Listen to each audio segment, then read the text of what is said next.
सर्वांना खूप खूप धन्यवाद की तुम्ही आज आलेला आहात कार्यक्रमासाठी. आज आपण पुस्तक वाचन सीतायन या पुस्तकावर विश्लेषण सौ शुभांगी गोसाई मॅडम करणार आहेत. 6 दिवस हा प्रोग्राम चालू राहणार आहे आणि त्यांनी असं सांगितलं आहे की 45 मिनिटं त्या बोलतील आणि 15 मिनिटं आपण चर्चा करायची आहे. तर तुमच्या सगळ्यांना विनंती अशी आहे की चर्चेत स्पष्टपणे भाग घ्यायचा आहे. बऱ्याच जणांनी हे पुस्तक वाचलेलं आहे आणि त्या अनुषंगाने चर्चा करायची आहे, कारण आपला हा पुस्तक वाचनाचा प्रोग्राम मॅडमनी सुद्धा अनेक ठिकाणी केलेला आहे, आपणही विहंगमतर्फे घेतलेला आहे. पण खास मॅडम ना आज अशासाठी बोलवलेलं आहे की आपल्याला वेगळ्या दृष्टिकोनातून या पुस्तकाची चर्चा करायची आहे. की युग परिवर्तन होत आहे आणि मागच्या युग परिवर्तनाच्या वेळेला रामायण आपल्याला माहितीये, रामाची सगळी भूमिका माहितीये, पण सीतेने कशासाठी जन्म घेतला होता, सीतेने काय काय जबाबदाऱ्या पार पडल्या आणि स्त्रिया ऋषी मुनींनी सुद्धा. तर इतकं सुंदर आपल्याला शुभांगी मॅडम सांगणार आहेत आणि या अनुषंगाने आपल्याला चर्चा करायची का तर आपल्याला पुढे जायचंय.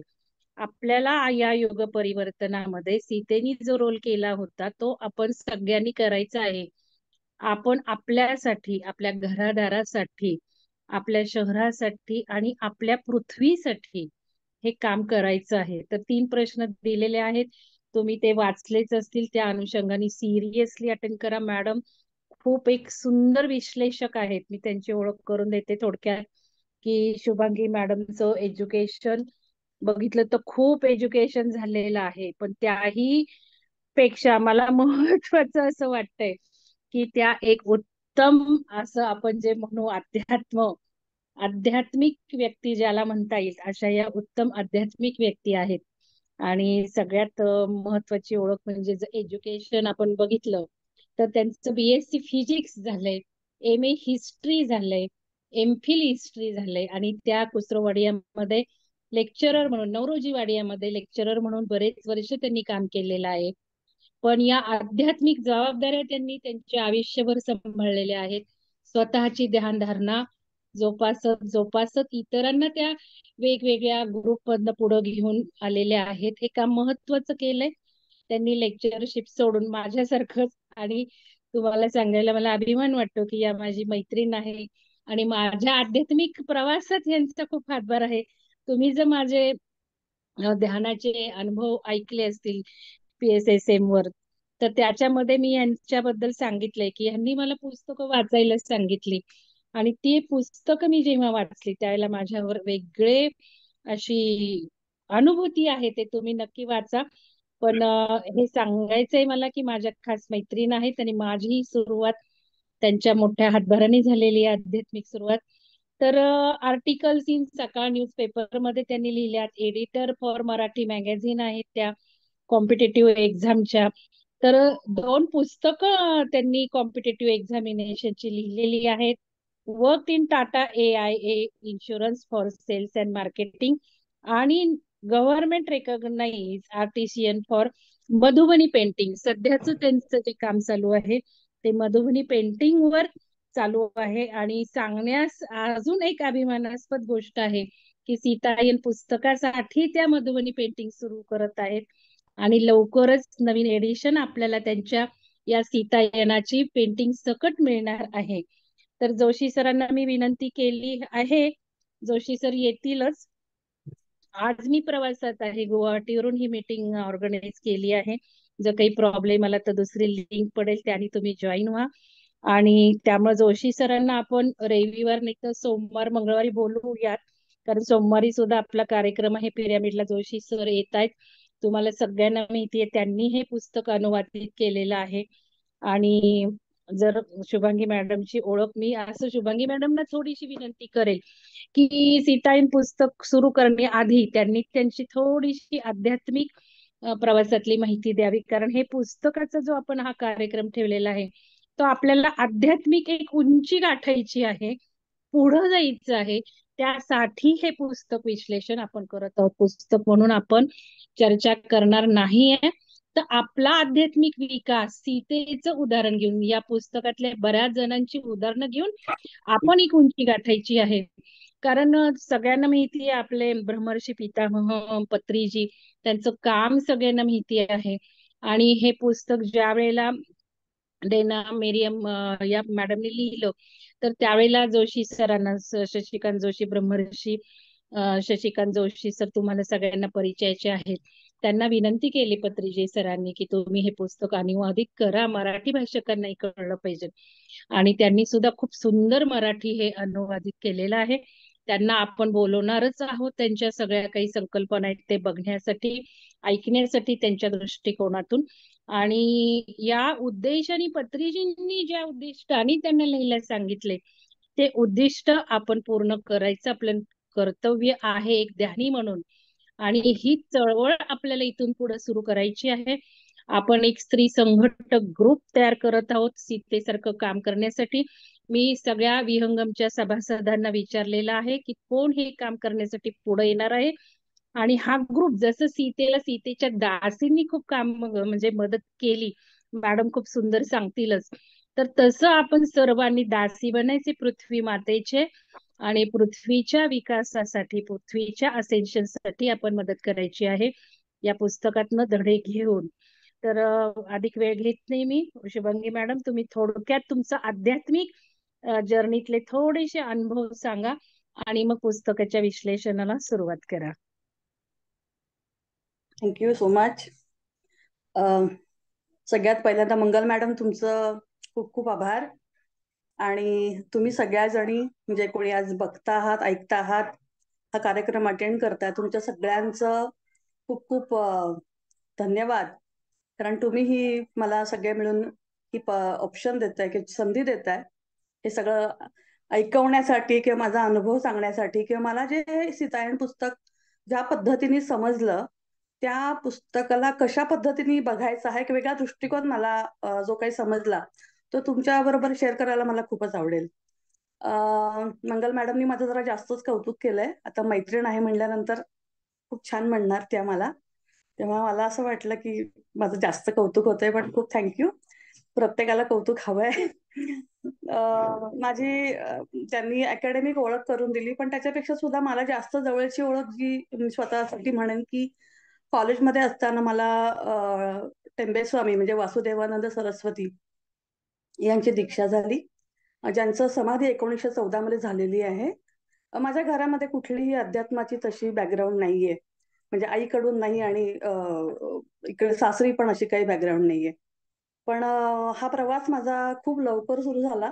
अनेक प्रश्न होते, अनेक प्रश्नांची उत्तरं शोधण्याचा मी खूप प्रयत्न केला, पण मला बरीचशी उत्तरं ही पुस्तकांच्यातून आणि ध्यानातून मला उत्तरं मिळालेली आहेत. व्यक्तिशः उत्तरं मिळण्याचा मी खूप प्रयत्न केला, पण व्यक्तीच्या पेक्षा आपली उत्तरं आपल्याकडेच असतात ह्याचं उत्तर मला सीतायणमध्ये जास्त मिळालं.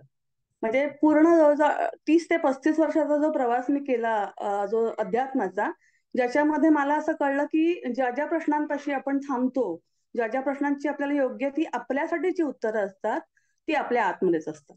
आणि हे मला सीतायणनी सांगितलं. सीतायण मला कसं मिळालं ह्याचा एक मी थोडक्यात माझा प्रवास सांगते. की मागच्या वर्षी साधारणपणे मे जूनच्या सुमाराला मी थोड्याशा अशा अनेक आध्यात्मिक प्रश्नामध्ये अडकले होते. ह्या प्रश्नाचे अर्थ मला समजत नव्हते, समोरची परिस्थिती, समोरची माणसं, आणि मी जी काही शिकलीये की मला जे काही अध्यात्मातल्या काही गोष्टी उमगल्यात त्याचा कुठेही मला संबंध दिसत नव्हता. सांगणारी माणसं बोलत वेगळी होती आणि वागत वेगळी होती, आणि मला ते कुठेतरी वाटत होते की हे काहीतरी चुकतंय.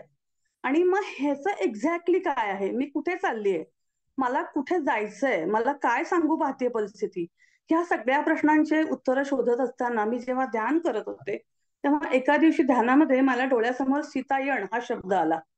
खरं तर हा शब्द मी कुठे वाचला नव्हता, कुठे ऐकला नव्हता, आणि त्याच्यामुळे मी त्या शब्दाकडे दुर्लक्ष केलं. आणि त्या दिवशी संध्याकाळी माझ्या एका स्नेही आहेत, खूप वर्षांनंतर त्यांचा मला फोन आला आणि त्यांनी मला सहज विचारलं की तुम्ही सध्या काय करता. आणि त्यावेळेला जनरली मी जसं मॅडमनी आता मधुबनी पेंटिंगचा उल्लेख माझ्या बाबतीत केला, तर आपल्या कोविडच्या काळामध्ये जेव्हा आपण सगळे बंद होतो घरामध्ये, त्यावेळेला आपण असं म्हणूयात की आपण सगळ्यांपासूनच लांब होतो. आणि म्हणूनच तो वेळ होता जो मी नेहमी म्हणते की तो ब्लेसिंग इन डिस्गाईज आहे आपल्यासाठी होता. कारण तेव्हा आपल्याशी संवाद करण्याचा सगळ्यात बेस्ट, ज्याला आपण सुवर्ण काळ म्हणूयात, हा काळ मला मिळाला असं मला वाटतं. आणि त्यावेळेला स्वतःशी जास्तीत जास्त मी ध्यान केलंय.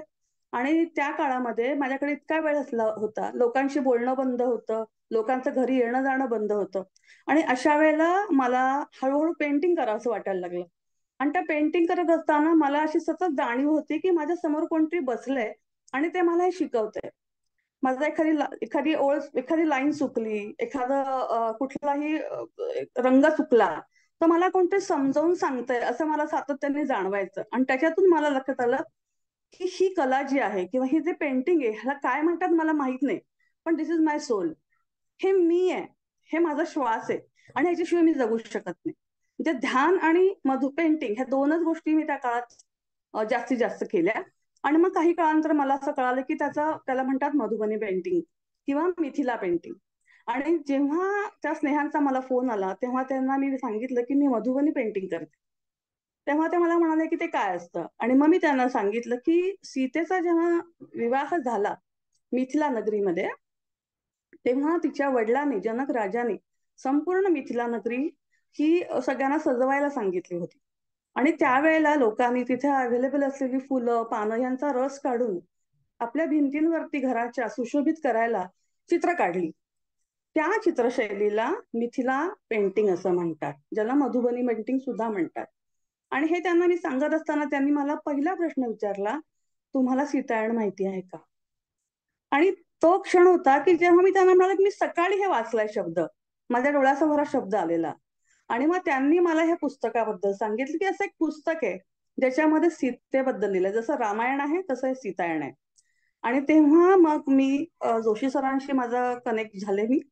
आणि तेव्हा मला कळालं की हे असं भावानुवाद त्यांनी केलेला आहे. आणि मला इतकं छान वाटते गोष्ट की 15 ऑगस्टला जोशी सरांनी मला माझ्या वाढदिवसाच्या दिवशी, त्यांना तेव्हा माहित नव्हतं, पण त्या दिवशी त्यांनी मला हे पुस्तक गिफ्ट म्हणून दिलं. माझ्या आयुष्यातलं मी असं म्हणेन की सगळ्यात अमूल्य असलेलं माझं गिफ्ट, माझ्या आयुष्यातल्या वाढदिवसातलं ते सगळ्यात मोठं अमूल्य गिफ्ट असं मी समजते. आणि ते पुस्तक माझ्याकडे अशा प्रकारे आलं. मी असं समजते की माझ्या आयुष्यात जे कोणी मास्टर्स आहेत किंवा जे गाईड आहेत किंवा जे माझे गुरु आहेत, मला टेंबे स्वामी, श्रीकृष्ण, साईबाबा, नित्यानंद बाबा, महातार बाबाजी, ह्या सगळ्यांनी मला अनेक वेळा मार्गदर्शन केलंय आणि अजूनही ते करतात. पण ह्या सगळ्यांचे उत्तरं जी होती, माझ्या प्रश्नांची उत्तरं, ही सगळी मला ह्या पुस्तकात वाचायला मिळाली. पण नुसती बौद्धिक उत्तरं नव्हती ती. त्या काळामध्ये जेव्हा हे पुस्तक माझ्याकडे आलं तेव्हा मला असं वाटलं की मला परमानंद झाला. का झाला मला माहित नाही, त्याच्यात काय लिहिलंय मला माहित नाही. जवळजवळ 20 ते 25 दिवस ते पुस्तक फक्त माझ्या शेजारी होतं. मी झोपले होते, त्या झोपायची तर माझ्या बाजूला ते पुस्तक ठेवायची. आणि मला हळूहळू जाणवलं की मला कुठेतरी खूप छान कोणती जवळ घेतंय, माझ्यावर प्रेम करतंय. आणि मला त्याचा खूप असं सुंदर असा अनुभव यायला लागला. हे का होत होतं हे मला नाही कळलं. पण जेव्हा ते पुस्तक वाचायला लागले तेव्हा मला असं जाणवायला लागलं की हे पुस्तक मला काहीतरी मदत करू पाहतंय. माझ्या फक्त आपण एका शरीर, जसं आपण सगळेच जण ध्यान वगैरे करतो आणि आपल्याला बऱ्यापैकी माहिती आहे आपली 7 शरीरं असतात, ह्या सगळ्या शरीरांमध्ये काही वेअर अँड टेअर करायचं असेल तर की मला असं उत्तर मिळालं की ह्या शरीरांमध्ये सुद्धा जे काही पडझड झालेली आहे, ते जे त्रास झालेला आहे, त्याचं पण हिलिंग या पुस्तकाच्या ऊर्जेद्वारे माझ्यावर चालू आहे. म्हणजे ह्या पुस्तकाची ताकद काय आहे, हा प्रत्येकाचा आपला भाग आहे. म्हणजे कोणी असं म्हणेल की खूप भावविवश म्हणून करून म्हणतीये का, पण मला नाही वाटत की मी भावना म्हणजे भावानी वेगाने वगैरे म्हणतीये. मला हा आलेला खरा खरचा स्वतःचा अनुभव आहे. हा प्रत्येकाला द्यायलाच पाहिजे असा अट्टहास नाहीये. पण या पुस्तकाची ऊर्जा जी म्हणतो आपण, जसं आपण एक पुस्तक माहिती असेल खूप फेमस आहे, ते म्हणजे परमहंस योगानंदांचं ऑटोबायोग्राफी योगी. या पुस्तकाची ऊर्जा इतकी आहे की ती किती वर्षानुवर्ष सबंध जगात अजूनही ते पुस्तक प्रत्येक जण वाचतोच. अध्यात्मातला माणूस तरी बाय डिफॉल्ट ते वाचतो. तसंच मी असं म्हणेन की आपली गीता जी म्हणूयात, म्हणजे हे अतिशयोक्ती नाहीये, पण सीतायण हे पुस्तक माझ्यासाठी ते मिळालं. की एक्झॅक्टली काय म्हणायचंय. परमेश्वराला म्हणूयात, हायर एनर्जीला म्हणूयात, गुरूंना म्हणूया, सद्गुरूंना, म्हणजे काय आपण ज्यांना नाव देतो त्यांना एक्झॅक्टली आपल्याला काय सांगायचंय, काय निरोप आहे आपल्यासाठी. आणि किती सहजपणे आपण माणूस म्हणून किती कॅज्युअल जगतोय. आणि आलेल्या समोरची जे घटना घडतायत त्या अशा कॅज्युअली घडतायत असं वाटतं आपल्याला. पण त्या प्रत्येक घटनेला, प्रत्येक गोष्टीला, प्रत्येक व्यक्तीला, आज तुम्ही आपण सगळेजण एकत्र बसलो, ह्या प्रत्येक गोष्टीला काहीतरी कारण आहे आणि म्हणून आपण इथे बसलो आहोत. आपण असं सहज वेळ जात नाहीये, दररोज रात्रीचं 9 ते 10 काहीतरी करूयात, मंगल मॅडम म्हटल्यात या ग्रुपमध्ये आपण आलोय चला लावूयात व्हिडिओ, असं नाहीये ते.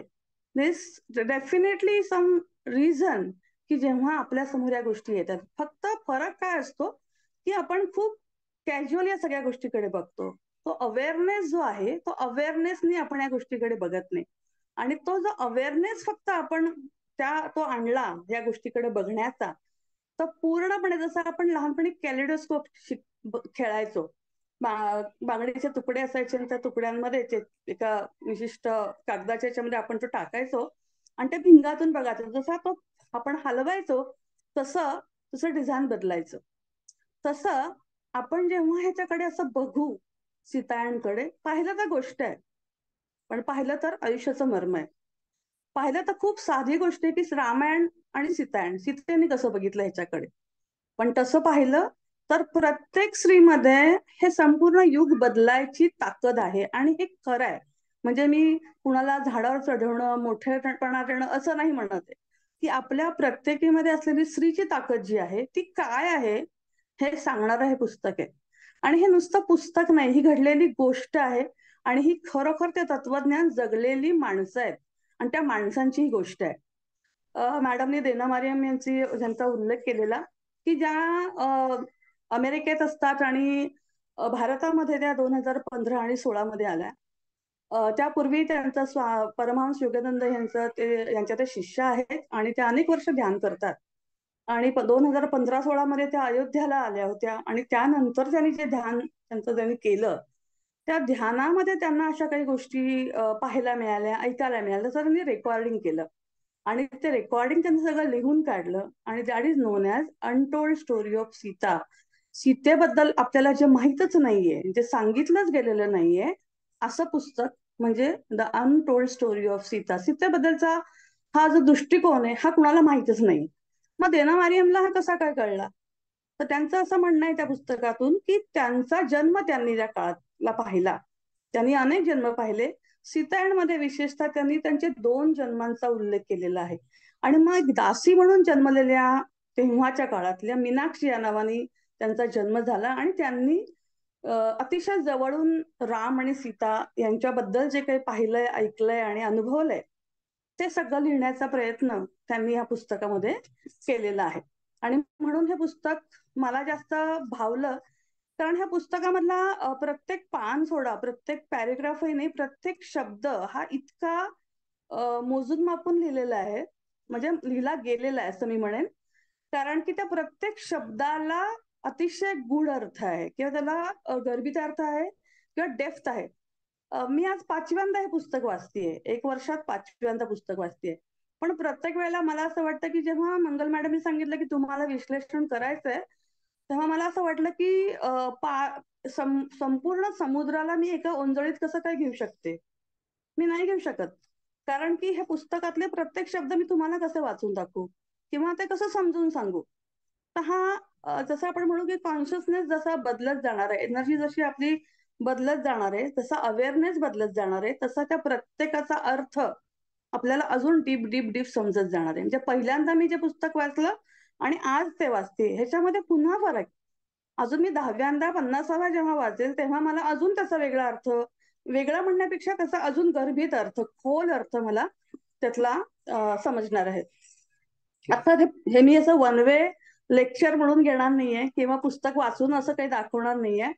मला जसं जमेल, म्हणजे मला जसं आवडलंय, जे मुद्दे जास्त आवडले, ते जे प्रसंग किंवा जो कॉन्सेप्ट मला जास्त तुम्हाला सांगावं असं वाटतं. पुस्तक तर प्रत्येक शब्द वाचलंच पाहिजे असं नाहीये की सोडू शकतो, पण त्यातल्या त्यात मी प्रयत्न करेन मी दिलेल्या वेळेमध्ये जास्तीत जास्त तुमच्यापर्यंत काय पोहोचू शकते ह्याचा मी प्रयत्न करेन. तर ही साधारणपणे 8-9 हजार वर्षापूर्वीची गोष्ट जी आपण आतापर्यंत ऐकली लहानपणापासून. श्रीराम जे कर्तव्यनिष्ठ आहेत, एक पत्नी एक वचनी, असे आदर्श पुरुष श्रीराम. आणि ह्यांचं हे रामराज्याचा गोडवे आपण खूप ऐकलेले आहेत, वाचलेले आहेत. पण या नारायण म्हणून जे जन्मलेले, राम म्हणून श्रीराम म्हणून जन्मलेले नारायण आहे, त्यांना सपोर्ट पूर्णपणे कसा केला गेला, एक जीवनसाथी म्हणून सपोर्ट करणारी सीता, हिच्याबद्दलचा विचार आपण कधीच कोणी केला नाहीये किंवा सांगितलं गेलं नाही. म्हणजे लहानपणी आपण असं ऐकलं की लहानपणी सीतेने शिवधनुष्य ती खेळायची. अशी ही सीता तिच्या लग्नाच्या वेळेला रावणासारख्या अनेक असे शक्तिशाली पराक्रमी जे राजकुमार आले, त्यांना शिवधनुष्य उचलता सुद्धा आलं नाही. अशी ही सीता जिला रावणाने पळवून नेलं. अशी ही सीता की जिच्यासाठी रानोमाळ फिरणारा श्रीराम, ज्यांनी आपल्याबरोबर वानरांची सेना घेऊन त्या सीतेला मिळवण्यासाठी पराकाष्ठा करून आणलं परत, त्या सीतेला त्यांनी अग्निपरीक्षा द्यायला लावली. आल्यानंतर परत जी गर्भावस्थेमध्ये होती त्या स्थितीमध्ये तिला अरण्यात पाठवली. हे कुठेच लॉजिक आपल्याला पटू शकत नाही. आणि हे प्रश्न आपण कधी कोणी विचारले नाहीत, कारण आपल्याला फक्त जसं सांगितलं ते फक्त आपण ऍक्सेप्ट करत गेलो. आणि ही पण एक दुर्दैवी स्थिती आहे आपल्या सगळ्यांचीच, की आपल्याला समोर जे येतं ते आपण कंडिशन होत जातो आणि आपण ते ऍक्सेप्ट करत जातो. तर अशा अनेक गोष्टी ज्या मला इंटरप्रेट किंवा ह्याच्यात आहेत पण मला जास्त त्या भावल्या, त्या मी तुम्हाला नक्की सांगण्याचा प्रयत्न करेन. ह्याच्यामध्ये तुम्हाला कुणाला काही प्रश्न असला तुम्ही लिहू शकता किंवा विचारू शकता. मला उलट आवडेल की जास्त सजगतेने ऐकला तर तुम्हाला नक्की खूप प्रश्न पडतील आणि तेव्हा चर्चा करायला खूप मजा येईल. तर असं हे पुस्तक मी वाचायला सुरुवात केली. एक मिनिट त्याच्यामध्ये मॅडम. हा मॅडम एक मिनिट, जोशी सर आहेत, मी बघितलं आता. तर हो आपण त्यांना बोलू. जेव्हा चर्चा करणार आहोत त्यावेळेला सर कृपया तुम्ही बोलावं, तुमच्या दृष्टिकोनातून थोडस बोलावं. तर मी थोडस 15 मिनिटं आपण ठेवली आहेत, आज जोशी सरांना विनंती करेल. तुम्ही आता सुरू नक्की. ठेवा मॅडम.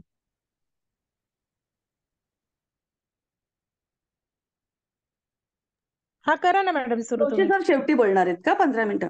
चर्चेच्या वेळेला सरांना सांगू हा पहिल्यांदा. हा ठीक आहे ठीक आहे ओके. तर मुळामध्ये श्रीराम यांनी पृथ्वीवर आणलं ते प्रेम आहे. आणि हे प्रेम कसं करायचं किंवा या प्रेमाची गुणवत्ता कशी जागृत करायची हे काम केलेलं ती सीता आहे. या कॉन्सेप्टवरच हा पूर्ण पुस्तक आहे किंवा हे युग परिवर्तनासाठी आलेला हा मेन भाव आहे. म्हणजे अनेक युगांपासून पुरातन भारतात हे वाक्य खूप मला आवडलं की वैश्विक नियमांशी सुसंवाद साधत न्यायकृतीच्या जागतिक तत्वावर आधारित, ज्याला धर्म म्हणतात. म्हणजे धर्म म्हणजे काय, असं हिंदू मुस्लिम ख्रिश्चन हा धर्म नव्हे, तर वैश्विक जे नियम आहेत ते नियमांशी कोऑर्डिनेट करायचं. म्हणजे ते नियम आपण पाळायचे. ते नियम करत असताना सुद्धा त्याच्यामध्ये पण जागतिक कृती करताना, कुठलंही काम करताना त्याला जस्टिस द्यायला पाहिजे, म्हणजे न्यायकृती असली पाहिजे. आणि असं जर वागणं आहे त्यालाच आपण धर्म असं म्हणतो. असा असा समाजाची स्थापना करण्यासाठी म्हणून श्रीराम आले होते.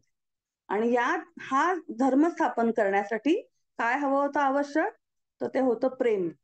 आणि ह्या प्रेमाला एकत्र बांधण्यासाठी त्याचं प्रकटीकरण करण्याचं काम आणि त्याचं वातावरण, त्याचं चालकत्व हे पुन्हा पुन्हा प्रकटपणे करण्यासाठी म्हणून श्रीराम आणि सीता हे एकमेकांच्या बरोबर आले होते. आणि म्हणून त्यांनी सगळ्या राज्यातल्या लोकांना, एकमेकांना, जंगलातील प्राण्यांना, अरण्यातल्या झाडांना, जीवसृष्टीला, पृथ्वी मातेला, सगळ्या ताऱ्यांना, ग्रहांना, ह्या सगळ्यांना त्यांनी प्रेम दिलेलं आहे. आणि ते अजूनही ते प्रेम देत आहेत. की प्रेमाची भाषा शिकवण्यासाठी म्हणून आलेले श्रीराम आणि सीता आहेत. तर ही गोष्टचा बेस हा पूर्णपणे या सीतायणमध्ये आहे असं मी म्हणेन. मीनाक्षीची गोष्ट जर सांगायची ती सुरुवात जी आहे या पुस्तकाची ती आहे मीनाक्षीच्या गोष्टीनी. तिचं बालपण, की जिचं लहानपणी तिची आई गेलेली, तिच्या घरात तिचे वडील आणि ती दोघच होते. अर्थात घर म्हणण्यापेक्षा राजा जनकाच्या कडे तिचे वडील हे सेवा करत होते, ते सेवक होते. आणि ती तेव्हा 5-6 वर्षाची होती. हळूहळू जशी ती मोठी व्हायला लागली तेव्हा तिला असं कळलं की आपले वडील फक्त सेवा करतायत आणि अतिशय मनापासून काम करतात ते. काम करण्याची त्यांची किंवा सेवा देण्याची भावना त्यांची अशी होती की कुठलंही काम हे छोटं नाहीये आणि कुठलंही काम मोठं नाहीये. म्हणजे फरशी पुसण्याचं काम पण तेवढंच महत्वाचं आहे जितकं राजासमोर जाऊन त्यांची वस्त्र काढून देणं, इतकं पाहुण्यांची उडबस करणं, प्रत्येक गोष्टीला कुठलंही कमीपणा न आणता त्या कामाकडे मी कोणत्या भावनेने बघते हे जास्त महत्वाचं आहे, ना की त्या काम कुठलं करते ह्याला महत्व आहे. आणि हा जो पायंडा आहे, हा पायंडा पाडण्याचं पहिलं काम हे राजा जनकाने केलेलं आहे. राजा जनक म्हणजे ज्यांना महाराज म्हणायचे, महाराज आहे जे होते हे प्रत्येकाची काळजी, जनक बाबा म्हणायचे.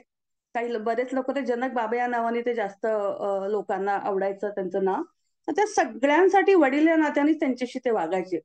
वयाने जरी ते प्रत्येकाबरोबर जरी लहान असतील किंवा मोठे असतील तरी प्रत्येकाशी ते वडील या नात्याने ते वागत होते. प्रत्येकाची काळजी ते घेत होते.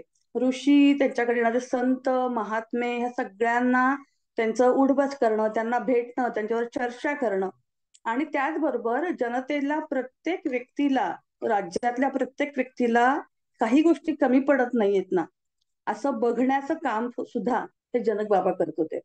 तर जीवनामध्ये काम करताना त्याच्या पदाकडे बघण्यापेक्षा त्याचं मन बघणं, त्या माणसाचं मन बघणं, त्याचं बाहेरचं रूप न बघता त्याच्या आतमध्ये त्याचे विचार बघणं, त्याचा दृष्टिकोन बघणं, त्याच्या भावना बघणं, हे जे मूळ सूत्र आहे हे जनक बाबांकडून आलेलं आपल्याला दिसतं.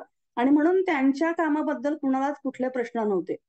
ते प्रत्येकाच्या किंवा प्रत्येक जनतेच्या भल्यासाठीच काम करतायत असं त्या प्रत्येकाला वाटायचं. त्यांचं असं सांगितलं होतं की त्यांचा राजमहाल अतिशय सुंदर होता, पण तो कुठेही असा वैभवाचा किंवा संपत्तीचा दिखावा त्याच्यामध्ये नव्हता. सुबक होतं, सुंदर होतं, साधं होतं, पण सौंदर्य त्या ठिकाणी आपल्याला प्रत्येक ठिकाणी दिसत होतं. म्हणजे सुसंस्कृतपणाचा अभिजात वास्तव तिथे आपल्याला, ते वातावरण आपल्याला तिथे दिसत होतं. अनेक लांबून लांबून ऋषी मुनी यायचे, त्यांची काळजी घेतली जायची, त्यांचा आदर सत्कार नेहमी केला जायचा. तर अशा या वातावरणामध्ये मीनाक्षी मोठी होत होती. अर्थातच तिच्या वडिलांचा 8-9 वर्षाच्या असल्यापासून तिच्या वडिलांचा असा आग्रह होता की तिने पण काम करावं. पण मीनाक्षीला असं कुठेतरी वाटायचं की हे काम छोटं आहे, माझे वडील जे फरशी पुसतायत. किंवा एक असं उदाहरण त्याने दिलेलं आहे की एका वेळेला राजमहालामध्ये एक सेवक अचानक आजारी पडला आणि तो आला नाही. आणि त्यावेळेला कोणतरी महत्वाचे पाहुणे राजमहालात येणार होते, म्हणून तिच्या वडिलांनी ते फरशी पुसाचं काम हातात घेतलं. त्यावेळेला मीनाक्षीला इतकी लाज वाटली की आपले वडील एवढे मोठ्या पदावरती असताना सुद्धा त्याचं हलकं काम का करतायत. आणि ही पहिली ठिणगी त्या दोघांच्या मध्ये विचारांची पडलेली, हा उदाहरण आपल्याला पहिलं दिसतं की तिचं म्हणणं की मी हे काम, हे तुम्ही बाबा तुम्ही काम का करता, तुम्ही हे काम करू नका, हे काम तर दुसरं कोणी करेल. आपण ब्राह्मण आहोत आणि ब्राह्मणांनी हे काम कसं करायचं, ही विचार तिच्या मनामध्ये आले. तेव्हा त्यांनी पुन्हा पुन्हा तिला हे समजावून सांगण्याचा प्रयत्न केला की कुठलंही काम छोटं किंवा मोठं असं काही नाहीये. हे प्रत्येकाला अतिशय चांगल्या भावाने आपण करणं हे गरजेचं आहे. त्याच वेळेला मीनाक्षीला त्यांनी हा पण एक त्यामुळे इनडायरेक्टली हा मेसेज दिला की तिला लग्न करता येणार नाहीये. कारण त्याच्याबद्दल तिला कधी त्यांनी ओपनली कधीच सांगितलं नाही, पण एवढंच सांगितलं की तू लग्न करायचं नाहीये. आपलं सबंध आयुष्य, आपल्या कुटुंबाचं आयुष्य आपण फक्त जनक राजाच्या राज्यासाठी, त्या राजमहालासाठी, राजा राणीसाठीच, महाराजांसाठीच आपण हे आयुष्य वेचायचं आहे. आणि ह्याचं उत्तर तिला कधी त्याचं बाबा तिचे असेपर्यंत कधीच मिळाले नाही. तिला नेहमी वाटायचं मी कुरूप नाहीये, मी ठीक आहे, मी सामान्य आहे, सुंदर अतिशय नाहीये, पण मी कुरूप तर नाहीये, मग माझं लग्न का नाही करायचं, मी लग्न का नाही करू शकत. पण ह्याचं उत्तर त्यांनी तिला कधी दिलं नाही. पण मात्र राजमहालात एक महत्वाचा गुण जो सगळीकडे दिसत होता तो म्हणजे कृतज्ञता. कृतज्ञता ही भावना ही प्रत्येकाला प्रत्येक कामाबद्दल व्यक्त करायला ते कोणी विसरत नव्हतं. पहिल्या म्हणजे जनक राजा जे होते त्यांनी आणि त्यांची जी पत्नी होती सुनैना, सीतेची आई, त्यांनी नेहमी ही कृतज्ञता, ते नोकरांनी जरी त्यांच्यावर काही काम केलं त्यांचं, तरी ते नोकऱ्यांसमोर सुद्धा आपली कृतज्ञता व्यक्त करत होते. म्हणजे इतकं इतकं अशा प्रकारचं वातावरण त्या महालामध्ये होतं. तर अशा प्रकारे पहिलीच दिवशी मी सांगितली की 15व्या वर्षी काम करत असताना तिच्या वडिलांच्या चरणी तिच्यात पडली आणि ते अनेक दिवस अनेक महिने त्यांचा ते वाद सुरू झाला. प्रत्येक वेळेला ते सारखे सांगायचे की जीवनामध्ये तू बारीक सारीक असं काम बघू नकोस, प्रत्येक काम हे महत्वाचं आहे. जनक राजा हे नांगर ओढायला पण जातात. नांगर ओढणं काही राजाचं काम नाहीये, पण शेतकऱ्यांना मदत करण्यासाठी ते प्रत्यक्ष जमिनीवर जातात, शेतामध्ये जातात आणि स्वतः ते नांगर धरतात. मग ते काम किती कठीण आहे, ते काम तर नोकराचं आहे, पण ते असा विचार नाही करत. पण तू माझ्या बाबतीत असा कसा विचार करू शकते? आणि म्हणून कोणतंही काम हलकं किंवा मोठं असं नाहीये. तर हा वृत्तीचा भाग हा त्यांनी प्रत्येक वेळेला शिकवायचा प्रयत्न केला. पण शेवटी ते म्हणाले की मी तुझी प्रवृत्ती बदलू शकत नाही, पण तुझ्या विचारांना मी योग्य दिशा देण्याचा प्रयत्न नक्की करेन. पण ही गोष्ट त्यांना तोपर्यंत ते जोपर्यंत होते तोपर्यंत मीनाक्षीला ती गोष्ट कधी कळाली नाही. मात्र एक दिवस त्यांना त्यांचं कुठल्या तरी सेवकाला मदत करत असताना त्यांचा वरती ते छतावर चढले होते आणि त्यांचा तोल गेला आणि त्यात त्यांचा मृत्यू झाला. आणि तेव्हा मीनाक्षीला असं वाटलं की मी बाबांवर माझे चिडले होते, त्यांच्याशी मी अबोला धरला, त्यांच्यावर रागवले, त्यांच्याशी भांडले आणि ह्याच्यामुळे त्यांना मनाला त्रास झाला आणि त्याच्यामुळे ते गेले.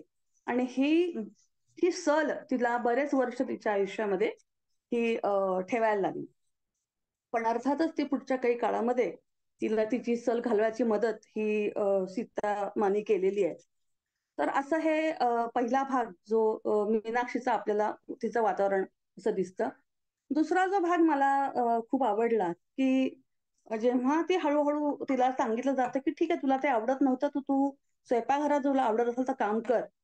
पण तेव्हा ती ठरवते की नाही, माझ्या बाबांनी जर मला सांगितलंय की तू हे काम करायचंय आणि जोपर्यंत माझं आवडतं काम आणि मला जे हलकं वाटतंय काम ह्या दोघांच्या मध्ये मला फरक जाणवत नाही, तोपर्यंत मी हे काम करत राहणार. हे वाक्य खूप खूप महत्वाचं आहे. म्हणजे हे मला हा अतिशय महत्वाचा पॉइंट अजून एक वाटला की आवडतं काम तर कोणी करतं, पण काही काही कामांना आपण म्हणतो नाही हे फालतू आहे, हे नाही मी करणार. पण जोपर्यंत आपल्याला ह्या कशातही काही फरक वाटत नाही की मला आवडतंय का म्हणून पण आनंद मिळतोय आणि हे हलकं आहे किंवा मोठं आहे असं मला काहीच वाटत नाहीये, तरी सुद्धा मला आनंद मिळतोय, हे जेव्हा आपल्याला होतं तेव्हा खऱ्या अर्थाने आपण ते अचीव करतोय. हे तिच्या वडिलांनी तिला जेव्हा शिकवलं होतं, म्हणजे तो एक क्षण तिच्या आयुष्यात येतो की आता मला असं वाटतंय की मला हलकं वाटत नाहीये आणि मला हे आवडतं सुद्धा आहे. एक वाक्य त्याच्या बाबांनी सांगितलं होतं की आपण कोण आहे हे लक्षात ठेवा. हे खूप माझ्या आयुष्यात, प्रत्येकाच्याच आयुष्यात आहे की पुन्हा सांगते, माझ्या आवडीचं काम करणं आणि मला जे हलकं वाटतंय काम, ह्या दोन्ही करताना मला सारखाच आनंद जेव्हा होतो तेव्हा खऱ्या अर्थाने मी ती पायरी पुढे जाते. हे एक वाक्य जे प्रत्येकाच्या आयुष्यात तुम्ही हे वाक्याचा स्वतः मी असं म्हणेन की अभ्यास करा स्वतःवरती. कारण आपलं बंद आयुष्याचे बऱ्याच वेळेला प्रॉब्लेम्स इथून सुरू झालेले असतात. आपण कोण आहे हे आपल्याला जर माहिती असेल तर आपल्या प्रतिष्ठेला कोणी खालच्या दर्जाने जरी म्हटलं तरी सुद्धा आपल्याला काही फरक पडत नाही, कारण की आपला मान सन्मान आपल्याला माहिती आहे. बाहेरच्या जगातून आपल्याला ओळखणं ह्याच्यापेक्षा मला माहिती आहे ना मी काय आहे. म्हणजे मला जर कोणी म्हणलं की शुभांगी मॅडम ना फालतू व्यक्ती आहे, आपल्या आयुष्यात होतं, पहिल्यापासून होतं. कोणी काही बोललं, आपल्याला कोणी चांगलं म्हणलं ना सहन होत नाही. छे काहीतरीच काय बोलता, मला मी एवढी चांगली नाहीये, तुम्ही फारच माझं कौतुक करताय, हे खूप सहज होतं.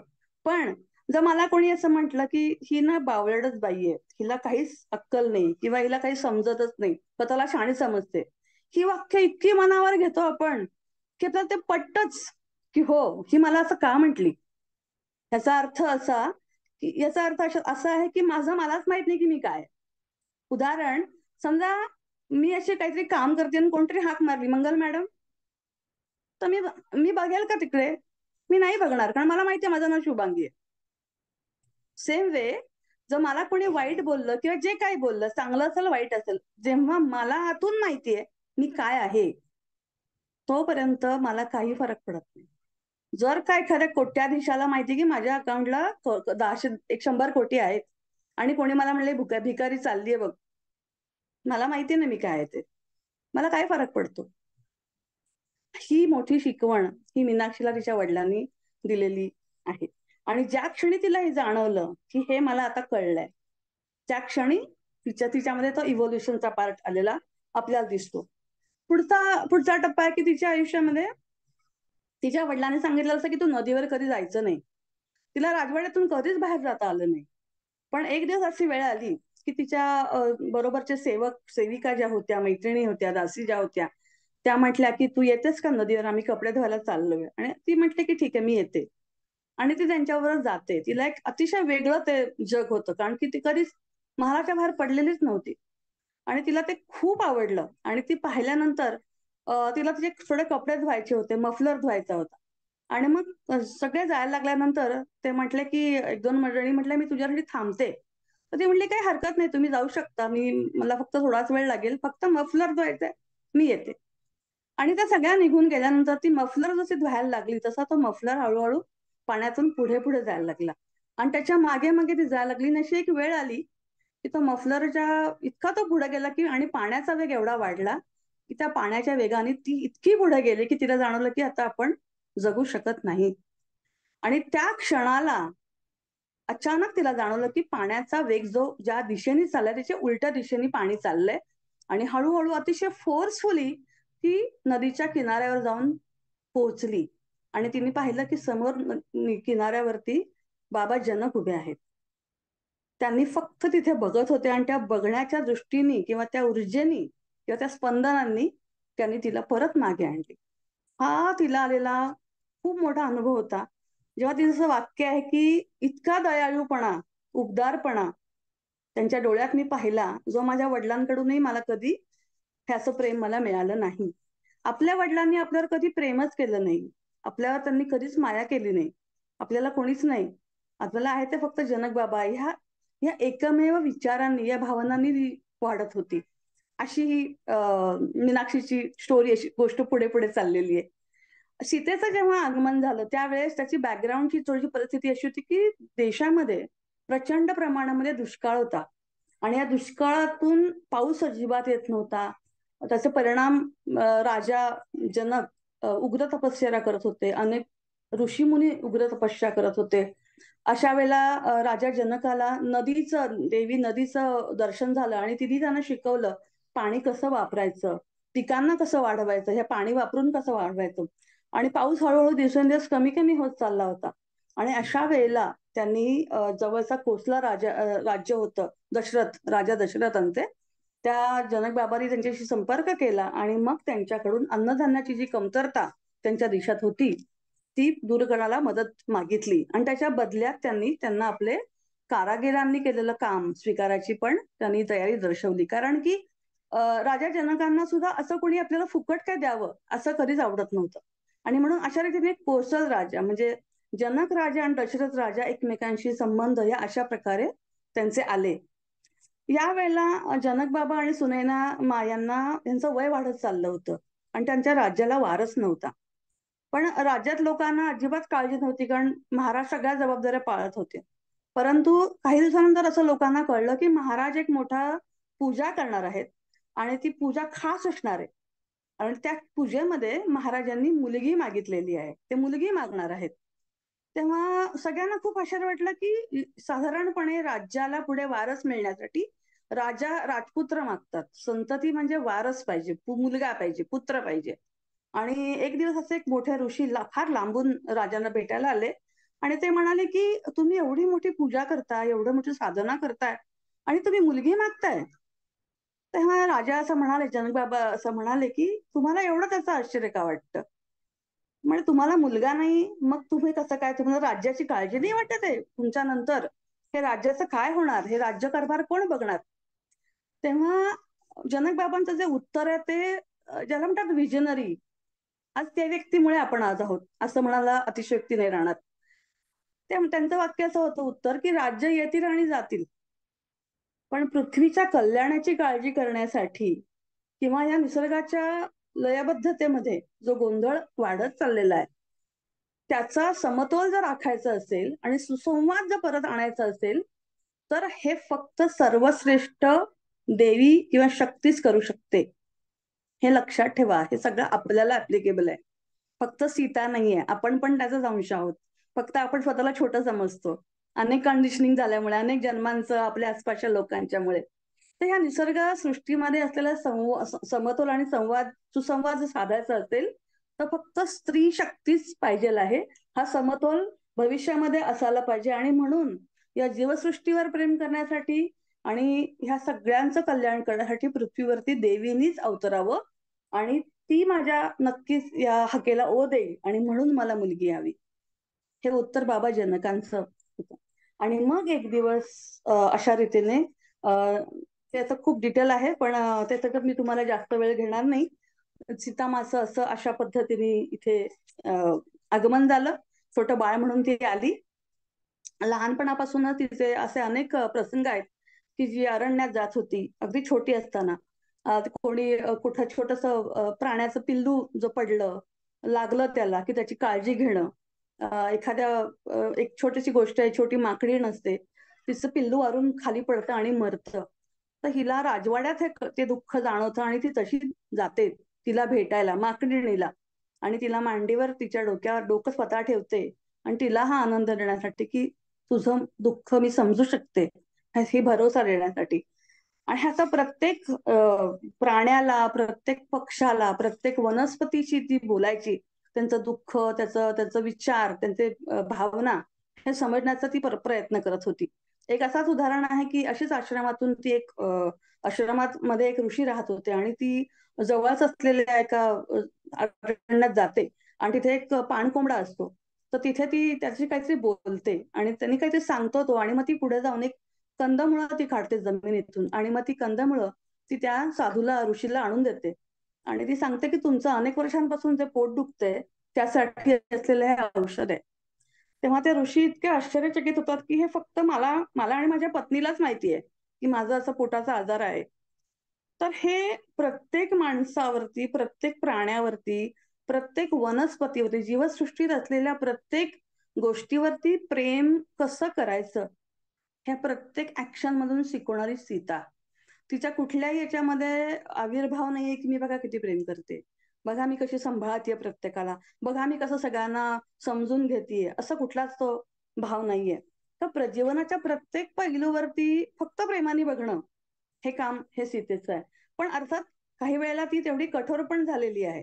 म्हणजे एक असा प्रसंग आहे, मी शेवटचा फक्त तो घेणार आहे आणि मग आता समजेल की तेव्हा एक सुंदर असा एक प्रसंग आहे तो की असं एक चर्चा चालते आश्रमामध्ये की पाऊस, आपण हे मंत्र, एक ऋषी असतात ते ऋषी सांगत असतात जनक राजाला मंत्र कसे म्हणायचे किंवा त्या मंत्राचं महत्व काय आहे किंवा मंत्राचे उच्चार कसे करायचे. तेव्हा सीता म्हणते की उच्चार करायची काय गरज आहे किंवा मंत्र मोठ्यांनी काय म्हणायचे. तेव्हा ते ऋषी म्हणतात की कारण की नाद जो असतो त्याला व्हायब्रेशन्स आहेत आणि जसा नाद बदलतो व्हायब्रेशन चेंज होतात आणि व्हायब्रेशन बदलले की त्याचा परिणाम पण बदलतो. तर ते म्हटले पण मग सीता म्हटले की मग मंत्र म्हणायचंच कशाला, आपण विचाराने सुद्धा बदलू शकतो एखादी गोष्ट, त्यासाठी मंत्र मोठ्यांनी म्हणायची काय गरज आहे, मनातून सुद्धा म्हणू शकतो. तेव्हा त्यांना तिथे भेटल्या त्या पहिली व्यक्ती, पहिली ऋषी, जी श्री ऋषीचा उल्लेख इथे पहिला आलेला आहे तो म्हणजे ऋषी गार्गी. आपण दोनच ऋषींचं लहानपणापासून ऐकलीत नावं, गार्गी आणि मैत्रेयी. त्यातली ही ऋषी आहे गार्गी. तिने सांगितलं हा प्रश्न अगदी बरोबर आहे, परंतु हे अतिशय उच्च जगामध्ये विचारांनी गोष्टी बदलू शकतो, पण हे ऐहिक जग आहे. इथे ऐहिक जगामध्ये ह्या नादांची गरज आहे, या मंत्रांची गरज आहे. तेव्हा तिने विचारलं सीतेने की मग मंत्रांनी काय होतं.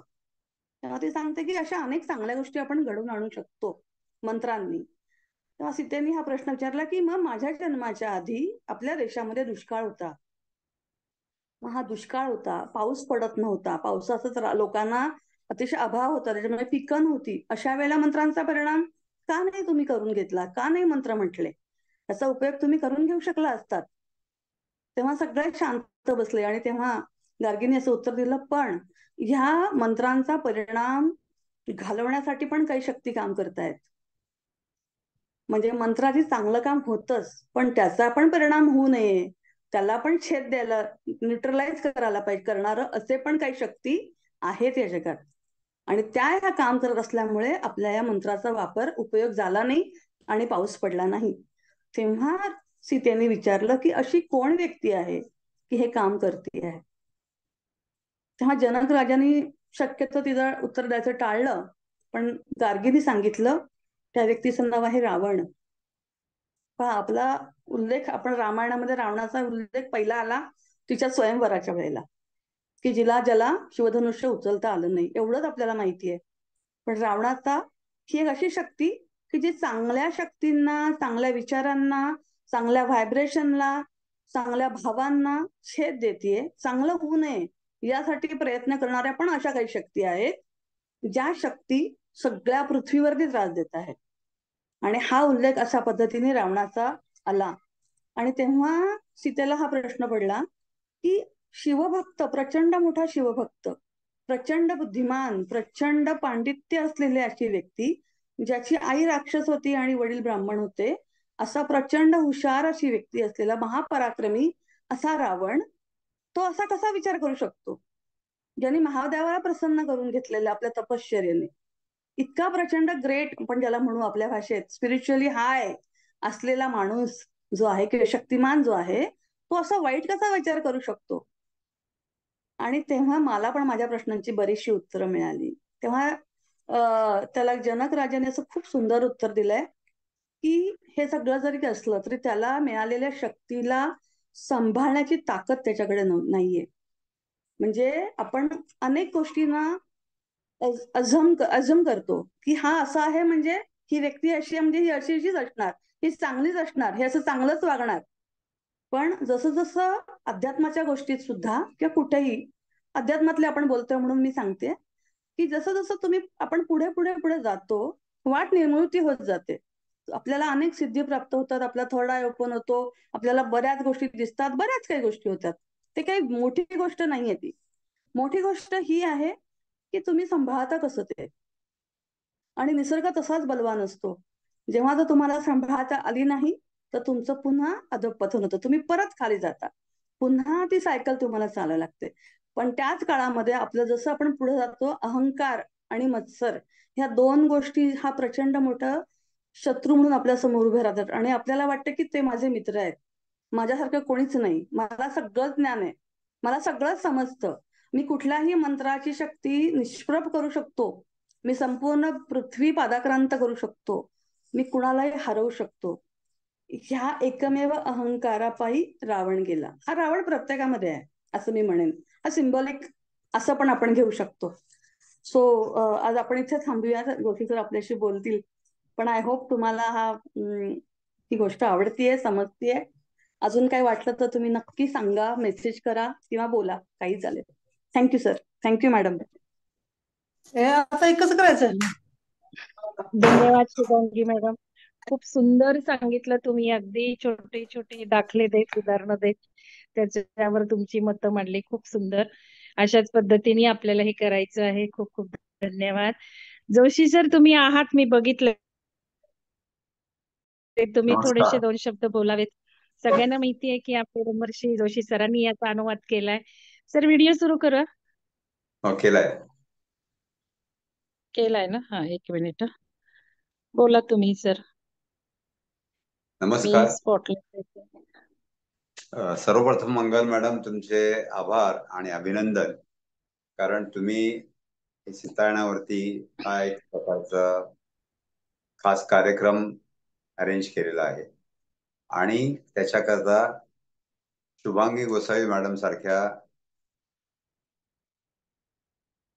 प्रतिष्ठित आणि ज्ञानी आणि ध्यानी व्यक्तीची निवड केली, त्याच्याबद्दल तुमचं अभिनंदन आणि आभार. आणि शुभांगी मॅडम, तुमचं विशेष कौतुक आणि अभिनंदन की तुम्हाला मंगल मॅडमने जे काम सुपूर्त केलं होतं ते तुम्ही खूप प्रभावीपणे, उत्स्फूर्तपणे पार पाडतात, याचा मला फार आनंद होतोय.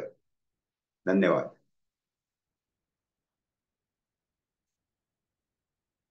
आणि सगळ्यांपर्यंत हा मेसेज जाईल याची मला खात्री आहे. सर थोडस तुमच्या दृष्टिकोनातून सांगा ना, सीतायनबद्दल थोडेसे दोन शब्द. तुमच्या दृष्टिकोनातून काय घेतलं पाहिजे ना आपण या पुस्तकातून, आमच्या थोड्या साधकांना मार्गदर्शन. तसं पुस्तक हे भाषांतर करताना सुद्धा मला काही गोष्टी भावल्यात, आणि पुस्तक झाल्यानंतर सुद्धा आपल्या असं लक्षात येतं की हे पुस्तक साधं, जसं शुभांगी मॅडमनी सांगितलं त्याच्याप्रमाणे एक एक गोष्ट नाहीये, तर हा एक ग्रंथ आहे. आणि जसं आपण ज्ञानेश्वरीचं पारायण करतो, भगवद्गीता वाचतो पुन्हा पुन्हा, आणि जेव्हा आपण हे मनापासून वाचतो तेव्हा आपल्याला नवीन नवीन अर्थ उघडत, तसंच हे पुस्तक सीतायण आहे. या पुस्तकामध्ये काय नाहीये, ते जगातले प्रत्येक गोष्टी, प्रत्येक माणसाचं जीवन, त्याचे प्रश्न आणि त्याची उत्तरं ह्या पुस्तकात प्रत्यक्ष अप्रत्यक्षरित्या आपल्याला मिळतात. म्हणून हे पुस्तक मनापासून शांतपणे वाचणं गरजेचं आहे. एक कथा कादंबरी म्हणून वाचून उपयोगाचं नाही, किंवा पारायण करणं सुद्धा उपयोगाचं नाही. कारण पारायण म्हणजे ते मेकॅनिकल होतं. हे समजून उमजून, जसं आता आपल्याला शुभांगी मॅडमनी सांगितलं काही प्रसंग, त्या करते आपल्याला ते काय भावतंय, आपल्याला त्यातनं काय मेसेज मिळतोय, हा प्रकारे जर तुम्ही हे पुस्तक वाचलं तर त्याचा प्रत्येकालाच फायदा होईल. आणि हे अत्यंत मार्गदर्शक पुस्तक आहे. कारण पत्री सरांनी हे पुस्तक सगळ्यांना, सगळ्या भाषांमध्ये अनुवादित होऊन सगळ्या लोकांपर्यंत पोहोचावं हा प्रयत्न केलाय. त्याच्या मागचं कारण असं आहे की ह्या पुस्तकामध्ये आपल्या पत्री सरांनी पिरॅमिड मास्टर्स साठी जी 18 सूत्र दिलेली आहेत, की मास्टर्सनी कसं वागावं, ती 18 सूत्र म्हणजे भगवद्गीतेतल्या 18 अध्यायांचं सार आहे. आणि त्या साराप्रमाणे, त्या तत्वांप्रमाणे जगणारी माणसं आपल्याला ह्या पुस्तकात भेटतात, बघायला मिळतात, अनुभवायला मिळतात. आणि त्याचं एक उदाहरण जे आता शुभांगी मॅडमने आपल्याला सांगितलं की मीनाक्षीचे वडील. जनरली आपल्याकडे नोकरी करणाऱ्यांची प्रवृत्ती काय असते, कोणी का असेल, सर्वसाधारणपणे आपण त्याला मराठी शब्द म्हणतो की पाट्या टाकणे. आपल्याला पैसे मिळतायत, आपल्याला हे काम करायचंय म्हणून करायचंय. परंतु मीनाक्षीच्या वडिलांची अशी भावना होती की आपण जे काम करतोय ते आपल्या मालकाच्या कल्याणासाठी व्हायला पाहिजे. आपल्याला पगार मिळतोय म्हणून नाही, किंवा आपण चांगलं काम केलं आपण जास्ती पगार मिळेल म्हणून नाही, तर मालकाचं कल्याण होण्यासाठी करायला पाहिजे. आणि ते करताना आपल्याला कितीही कष्ट पडले तरी आपण थांबायला नको. तसं तुम्हाला प्रत्येक गोष्टीत वेगवेगळे अनुभव येतील. तर मला वाटतं एवढं पुरेसं आहे, कारण शुभांगी मॅडमने जे वातावरण निर्माण केलेलं आहे ते मी जास्त डिस्टर्ब करू इच्छित नाही. धन्यवाद. धन्यवाद सर, खूप खूप धन्यवाद. जोशी सर आपल्याला लाभले आज 2 शब्द ऐकण्यासाठी सर्वांना. हे खरं आपलं नशीबच आहे. धन्यवाद सर, तुम्ही आलात नाही, मला हे आणि आनंद आहे तुम्ही आमच्याशी संवाद सगळ्या साधलात. वेळेस. धन्यवाद. हा, सविता मॅडम बोला, तुम्ही हात वर केलाय. सविता मॅडम बोला. Thank you madam. नमस्कार शुभांगी ताई, नमस्कार मंगल मॅडम, नमस्कार जोशी सर. नमस्कार. हे पुस्तक विश्लेषण खूपच म्हणजे खूपच छान आहे. फक्त असं वाटलं की हे एकदा ऐकून त्यातलं म्हणजे अवघड आहे कळणं. हा व्हिडिओ सुद्धा आम्हाला 2-4 वेळा बघायला लागेल, त्यातला प्रत्येक शब्द. सविता मॅडम, मी म्यूट केलंय, सगळ्यांना डिस्टर्बन्स येत होता. तुम्ही अनम्यूट करा परत आणि बोला. व्हिडिओ पण हा. सुरू करू शकता तुम्ही मॅडम. सविता मॅडम बोला. हॅलो, हा, ऐकायला येते? हा बोला मॅडम. हा, तर हे पुस्तक विश्लेषण शुभांगी मॅडम खूपच म्हणजे खूपच छान झालं. पुस्तक मी मागवलेलं आहे, थोडंसं वाचायला सुरुवात पण केलेली आहे. पण यातला प्रत्येक शब्द न शब्द असं इतका महत्वाचा आहे की हे म्हणजे कळण्यासाठी हा व्हिडिओ सुद्धा तुमचा 2-4 वेळा बघितल्यावरती एक एक शब्द कळेल असं वाटतं. तर म्हणजे खूपच छान झाला कार्यक्रम. फक्त अशी विनंती आहे की हा व्हिडिओ पण शेअर करा, म्हणजे आम्हाला तो परत परत ऐकून त्याच्यातला अर्थ कळवून घेता येईल प्रत्येक शब्दाचा. आणि म्हणजे सगळ्यांचाच, मीनाक्षी म्हणा, तिचे वडील म्हणा, किंवा सगळ्यांचा जो आहे, किंवा रावणाची गोष्ट सांगितली, आपण काय घ्यायला पाहिजे काय नाही घ्यायला पाहिजे. जसं त्यांनी सांगितलं की ते त्याच्या शक्ती त्याला पेलवल्या नाहीत त्या. त्यातले प्रत्येक म्हणजे प्रत्येक गोष्ट ही तेवढीच महत्वाची आहे. प्रत्येक मुद्दा हा तेवढा महत्वाचा आहे. तो समजून घेण्यासाठी. तर कृपया हा व्हिडिओ शेअर करा आमच्या बरोबर, यातला जास्त मतितार्थ किंवा कळण्यासाठी. धन्यवाद. खूपच छान झाला कार्यक्रम. धन्यवाद. व्हिडिओचं मी गॅरंटी नाही देत, कारण मी प्रवासात आहे आणि रविवारपासून नक्की मिळेल. तर थोडस 2 दिवस नाही जमणार. उद्या तर मी नाहीच आहे. उद्या सुलक्षणा मॅडम आणि प्रेरणा मॅडम कोऑर्डिनेट करतील. त्यांना जर व्हिडिओ फॅसिलिटी असेल, बहुतेक नसणार, कारण आपण फ्री लिंक वापरणार आहोत उद्या. आणि लिंक संपली तर परत त्याच लिंकने परत जॉईन करा, कारण उद्या मी प्रवासात असणार आहे. आणि रविवारपासून मात्र मग मी असेल पुण्यामध्ये, त्यामुळे रेकॉर्डिंग मिळेल. अजून कोणाला प्रश्न मॅडम विचारायचे, मला अनम्यूट विचारायचं करा आहे आणि व्हिडिओ. बोला. हा बोला सुचेता मॅडम, बोला. व्हिडिओ सुरू करा तुम्ही. म्हणजे असा उल्लेख झाला की अनुवाद केलेला आहे जोशी सरांनी. तर हो, अनुवाद केलाय, मग ते मूळ कोणत्या भाषेत आहे? इंग्लिश भाषेत आहे ना. इंग्लिश मध्ये आहे? हो ना, हो ना हो मॅडम. इंग्लिश मध्ये अनटोल्ड स्टोरी ऑफ सीता या नावाने आहे. हो, बरं बरं. हा, थँक्यू थँक्यू मॅडम. मग ते पण घेऊन वाचायला हरकत नाही, दोन्ही घेईन मी. अर्थातच. हम्म. Thank you madam. अजून छानच. कोणाला काही शुभांगी मॅडम विचारायचंय का? खूप छान चाललंय, मस्त एकदम. असं थँक्यू. वाटत होतं रात्रभर ऐकत राहावं, संपू नये हे, असं वाटत होतं. अगदी खरंय, अगदी खरंय. हो. खूप छान वाटलं, येस. सुंदर वाटलं आणि अगदी पुस्तक वाचतोय असं फील झालं. हो, अगदी आणि खूपच छान.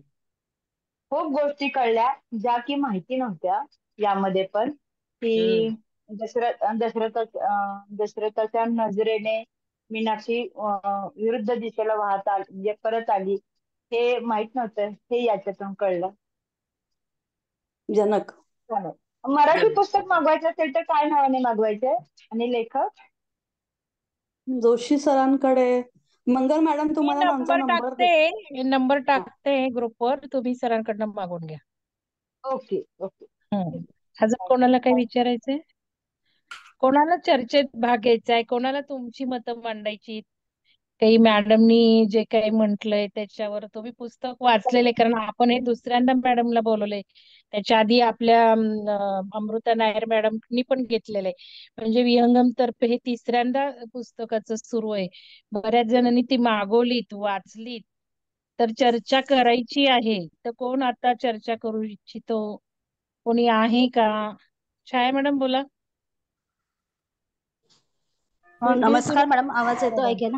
ओके, करते एक मिनिट. छाया येतोय. पोद्दार मॅडम, व्हिडिओ सुरू करून बोला. नमस्कार मॅडम. हा खूप बोला. छान. सीतान पुस्तक मला खूप आवडलं. म्हणजे मी पहिलं विकत घेतलेलं पुस्तक असेल तर हे सीता आहे. आणि मी हातात घेतल्याबरोबर 2 दिवसामध्ये मी ते वाचलं. जे हातात घेतल्याबरोबरच त्या पुस्तकामध्ये ऊर्जा आहे ना, की तुमचे प्रसंग ते सगळे तुम्हाला असं वाटतं तुम्ही त्या काळामध्येच गेला आहात. ते प्रसंग असे उभे राहतात. एवढं त्या पुस्तकामध्ये पॉवर आहे. त्याच्यानंतर मॅडमनी जे सांगितलं की कामाचं स्वरूप, किंवा सरांनी जे सांगितलं, एक मेंटॅलिटी असते. आपण जेव्हा नोकरी करतो त्यावेळेला एक मेंटॅलिटी असते की काटा टाकणं, जे आहे ते काम कसं तरी पूर्ण करायचं आणि निघायचं. पण जेव्हा ते मीनाक्षीचे वडील तिला समजावून सांगतात की कोणतंही काम असू दे, जे आहे ते एक्सेप्ट करायचं आहे आणि त्याच्यामध्ये आपण आपलं बेस्ट द्यायचं आहे. तर हा विचार मला खूप आवडला होता त्याच्यामधला. त्याच्यानंतर असे बरेच प्रसंग आहेत. म्हणजे जर आपण मीनाक्षीच्या प्रसंगाशी जर आपलं जीवन हे जे एकदम असं रिलेट केलं तर एक सर्वसामान्य म्हणून व्यक्ती तिच्या जीवनामध्ये जसे प्रसंग घडतात तसेच प्रसंग मीनाक्षीच्या जीवनामध्ये घडले आहेत. की आईपासून तिला प्रेम मिळालेलं नाहीये, वडिलांचं प्रेम तिला समजत नाहीये.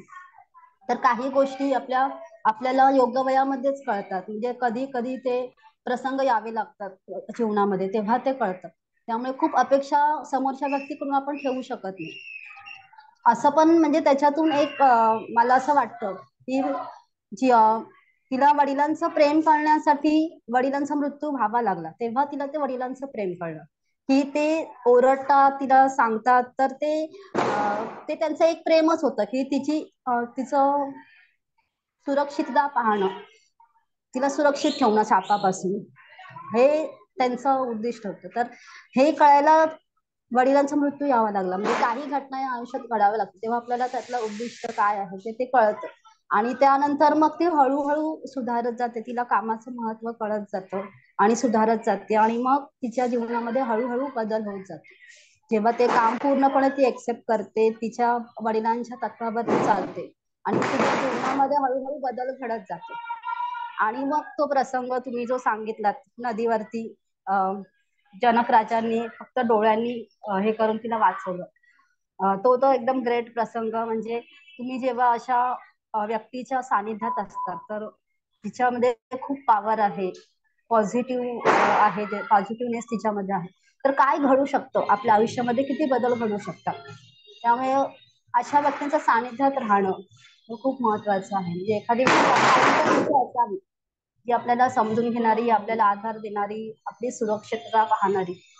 आणि जनक राजांबद्दल पण खूप छान आपल्याला खूप खूप कळतं की एक राजा कसा असावा, राजाची कर्तव्य काय आहेत. ते नुसतं संरक्षण असं नाही, असं बोलतं यथा राजा तथा प्रजा, तशी त्याचं वर्णन सुद्धा आलेलं आहे याच्यामध्ये, की जसा राजा होता, राजांचे विचार जसे होते तसेच विचार त्यांच्या जनतेचे सुद्धा होते. म्हणजे बाह्य सौंदर्यापेक्षा आंतरिक सौंदर्याकडे लक्ष देणार असं त्यांची प्रजा होती. आणि त्याचं पण खूप छान वर्णन. पुढे सीताचा जन्म झाल्यानंतर तुम्ही जे सांगितलं की म्हणजे स्त्री जी आहे तिलाच फक्त मुलगा का नाही, मुलगीच का, तर त्याचं पण उत्तर मॅडमने खूप छान दिलं. म्हणजे ते आहे पुस्तकामध्ये ते उत्तर. पण स्त्री शक्तीच आहे जी सगळ्यांना एकत्र बांधू शकते. स्त्री शक्तीमध्ये ती पॉवर आहे सगळ्यांना एकत्र करण्याची, आणि पुरुष शक्ती जी आहे ती असं विलग करण्याचं कार्य करते. माझा अहंकार, मी पण असं. पण स्त्री जी आहे ना ती कुटुंबाचा आधार असते, कुटुंबाला बांधून ठेवणारी असते. आणि अशी शक्तीची गरज तेव्हा होती जी सगळ्यांची काळजी घ्यायला, सगळ्यांना बांधून ठेवली असं. आणि तो विचार करून जनक राजाने स्त्री शक्तीला, त्या शक्तीला आवाहन केलं होतं, आणि म्हणून मुलगीच त्यांनी निवडली होती. म्हणजे हे पण एक मला वाटतं स्त्री शक्तीबद्दलचं, म्हणजे स्त्रीचं, आपण स्त्रीचा मॅडम कमी व्हॅल्यू देतो. डिस्टर्बन्स येतोय. हॅलो, मॅडम हा हा तुमचा डिस्टर्बन्स खूप येतोय. तुम्ही अच्छा, बरोबर, खूप डिस्टर्बन्स येतोय. तुम्ही म्हणजे सॉरी. ते बाजूला बघा. ऍक्च्युली इथे अजून फटाकडे वगैरे कोणाला वाजतायत बोलायचं? ना. हॅलो, नाही, मुलांचा आवाज खूप येतोय. मुलांचा दंगा खूप चाललाय. उद्या बोला. अजून कोणाला बोलायचंय? बरं ठीक आहे, चालेल. हा, उद्या बोला. अजून कोणाला बोलायचंय का?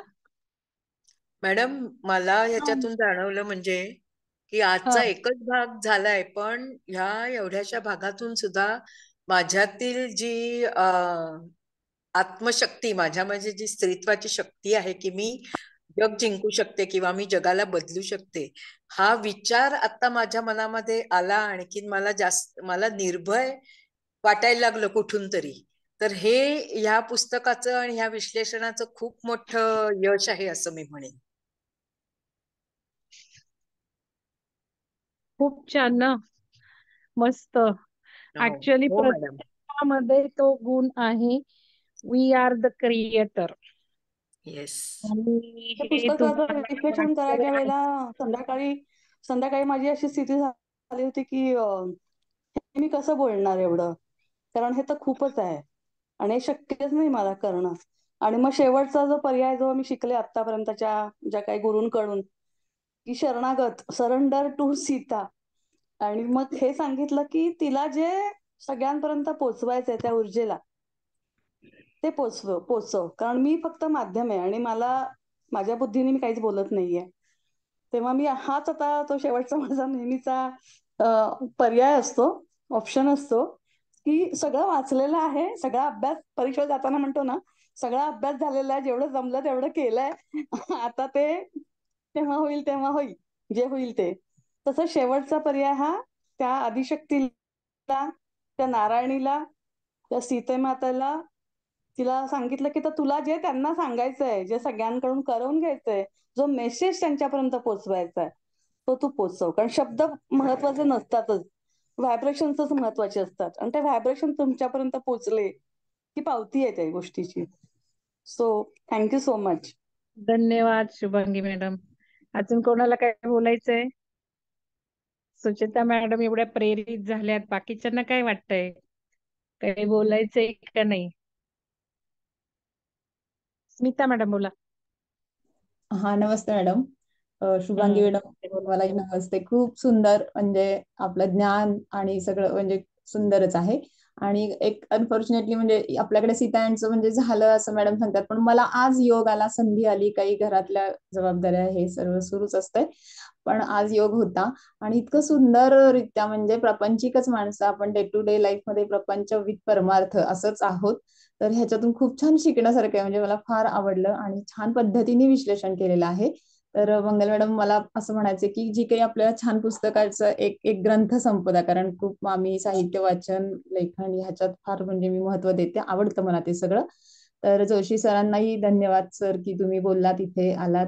आणि आपल्याला असे हे व्यक्तिमत्व मिळणं आणि असं आपल्याला त्यांच्याकडून एक म्हणजे मोटिवेशन, एक काही म्हणतो ना, प्रेरणा मिळणं, हे भगवंताचीच कृपा असते, युनिव्हर्स देत असतो. आणि अशी पुस्तकं सजेस्ट करा मॅडम, ग्रुपवरही टाका. आणि मलाही सीतायन म्हणजे हवंच आहे कंपल्सरी, म्हणजे घेणार आहे नक्की. तर अगदी खूप खूप मनापासून धन्यवाद. आपण मागच्या वेळेला ग्रुपवर नंबर टाकला होता ना मॅडम, त्यावेळेला तुम्ही होतात बहुतेक मागच्या प्रोग्राम मध्ये. काही हरकत नाही, मी परत आता टाकते, तुम्ही मागवू शकता. चला, नक्की. आणि अजूनही तर अशी खूप कोणती खूप पुस्तकं धन्यवाद. सजेस्ट करा मॅडम, मंगल मॅडम, नक्की करा. ओके, धन्यवाद. काय काय अशी म्हटलं आणि तुम्ही? पुस्तकं कोणती असतील ना आपला म्हणजे छान अशी इन्स्पिरेशनल बुक्स वगैरे, तर नक्की तुम्ही म्हणजे आपल्या ग्रुपला म्हणजे सजेस्ट करा, आम्हाला फार आवडेल. ओके, बर धन्यवाद. बर बर बर. चला, धन्यवाद स्मिता मॅडम, धन्यवाद शुभांगी मॅडम, धन्यवाद जोशी सर, आणि तुम्हा सगळ्या ऐकणाऱ्यांचे श्रोत्यांचे धन्यवाद की तुम्ही आलात आणि अगदी तन्मयतेने ऐकताय आणि मॅडमना विचारताय, स्वतः तुमची मतं मांडतायत. तर असंच आपल्याला उरलेले दिवसही एक पूर्ण दोन्ही बाजूनी चर्चा पण करायची आहे. तर धन्यवाद आणि सगळ्यांना शुभरात्री. उद्या मी नसणार आहे, तर उद्या तुम्ही करा आणि मग रविवारपासून आपण रेकॉर्डिंग करू. आजचंही झालं तर मी देणारच आहे, फक्त उद्याचं बघू आता कसं करतायत प्रेरणा मॅडम, सुलक्षणा मॅडम. मला वाटतं फ्री लिंक असल्यामुळे नाही असणार आहे रेकॉर्डिंग. तर तुम्ही रेकॉर्डिंगला भर देण्यापेक्षा मला एक सांगायचंय, कारण गोसावी मॅडम इतकं सुंदर वाक्य सांगतायत आणि तुम्ही लिहून घेत आहात, कारण प्रश्न विचारलेत, स्पर्धा ठेवल्यात. त्यामुळे पहिलीच कमेंट मी वाचली की परत हे वाक्य रिपीट कराल का. तर कृपया असं काही म्हणू नका, कारण बोलणारा जो व्यक्ती असतो ना, त्याची लिंक असते आणि ती लिंक परत लागणं अवघड असतं. कारण जोशी सरांना पण मी 5 मिनिटं बघत होते, पण मी लिंक मॅडमची तोडली नाही. आणि हे तुम्ही लक्षात घ्या. आणि लिहिताना एक गोष्ट लक्षात ठेवा की तुम्हाला नुसतं मॅडम बोलताय ती कॉपी करायचे, लिहायचे आशेने करू नका. तर ते समजून घ्या. मॅडम इतके छान सांगतात ना, तुम्ही नुसती ऐकण्याची जरी क्रिया केली ना, तर जास्त डोक्यात बसणार आहे.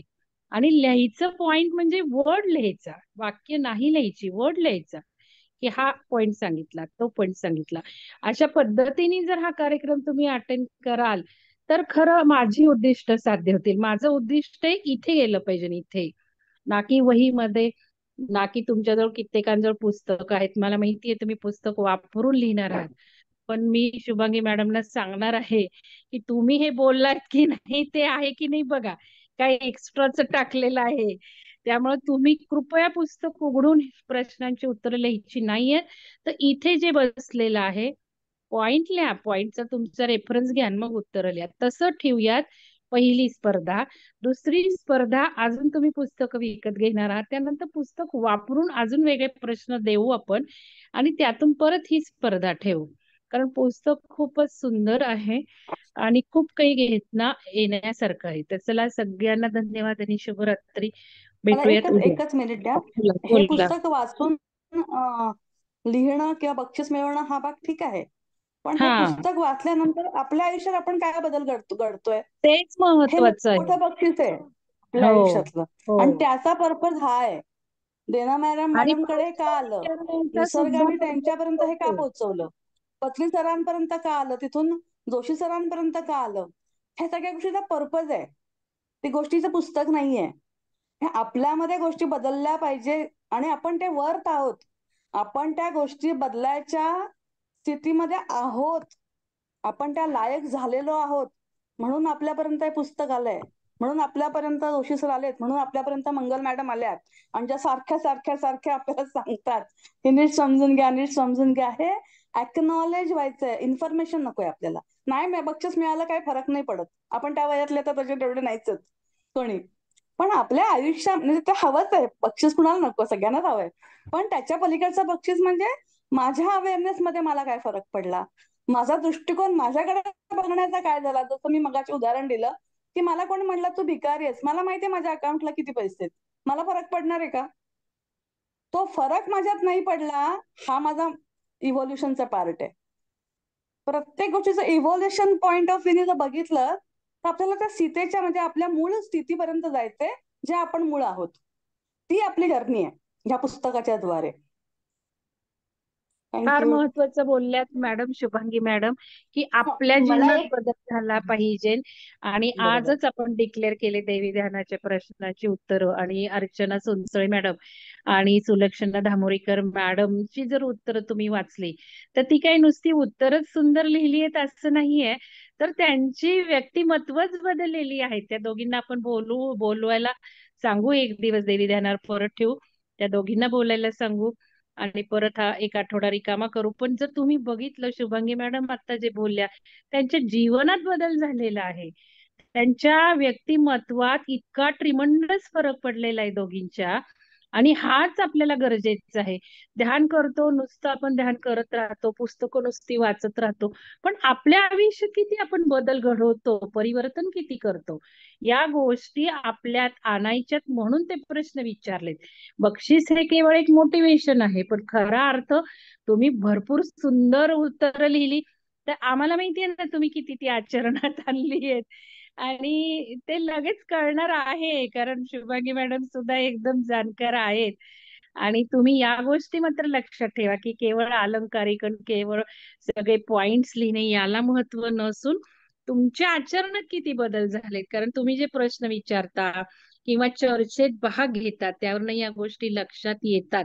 आपल्या आयुष्यात आपण किती बदल केलाय, बोलण्यात, चालण्यात, आचारात, विचारात. आणि मला तर हे सांगायचंय, प्रत्येक जण सीता आहे. केवळ सीतेनी हे केलं, मी हे करू शकेल का? मुळीच नाही. आपण सगळेजण सीता आहोत. प्रत्येक स्त्रीमध्ये ती शक्ती आहे, फक्त आपल्याला ती जागवायची आहे, फील करायची आहे आणि एक्सपिरियन्स करायची आहे. आणि हे जी सीता करू शकली ते आपण सर्वजण करू शकतो. हे सगळ्यांनी लक्षात घेण्यासारखं आहे. सगळे गुण आपल्यातच असतात, आपल्याला त्याला विकसित करायचे, फुलवायचे. तर धन्यवाद शुभांगी मॅडम, आणि धन्यवाद सर्वांना. शुभरात्री, good night. Thank you. Thank you thank you. Shubhangi madam, मी एक बोलू का, मंगल मॅडम? हा बोला. हा बोला. म्हणजे आता जे तुम्ही उदाहरण दिलं ना की माझ्याकडे 1 कोटी रुपये आहेत आणि कोणी मला म्हणालं भिकारी आहे, तर मला काही वाटणार नाही. हे माझ्यातलं इव्होल्युशन आहे. पण आता मला जर असं कोणी म्हणालं तर आता मी ह्या स्थितीमध्ये आहे की मला राग येईल आणि मी काहीतरी करून पटवून द्यायचा प्रयत्न करीन की बघा बघा माझ्याकडे कसे कसे पैसे आहेत. तर तुमचं सर्व हे तुम्ही जे सांगताय ते मला ऐकायला मिळालं, हे माझं भाग्य मी समजते. आणि तुम्ही माझ्या इव्होल्युशनला नक्कीच कारणीभूत होणार आहात आणि आपलं कनेक्शन खूप चांगलं पहिल्या दिवसापासूनच जमलंय. थँक्यू व्हेरी मच मॅडम, खरंच थँक्यू. धन्यवाद. तुम्हाला सोमवारी बोलवलेलं मला आहे. पण एक वाक्य बोलायचंय मंगल सुचेता मॅडम. मॅडम, एक मिनिट. सुचेता मॅडम, तुम्हाला सोमवारच्या कार्यक्रमाला बोलवलेलं आहे, जरूर या. शुभांगी मॅडमनाही आग्रह केलेला आहे. हो मी जोशी येणार आहे, सरही मी येणार येणार आहे. आहेत. जोशी सरही येणार आहेत. तर सुचेता मॅडम तुम्ही नक्की या. बोला, कोणाला चंदा बोलायचं? मॅडमला काहीतरी सांगायचंय केव्हापासून. हा हा, हा. बोला ना. मला बोलायचंय.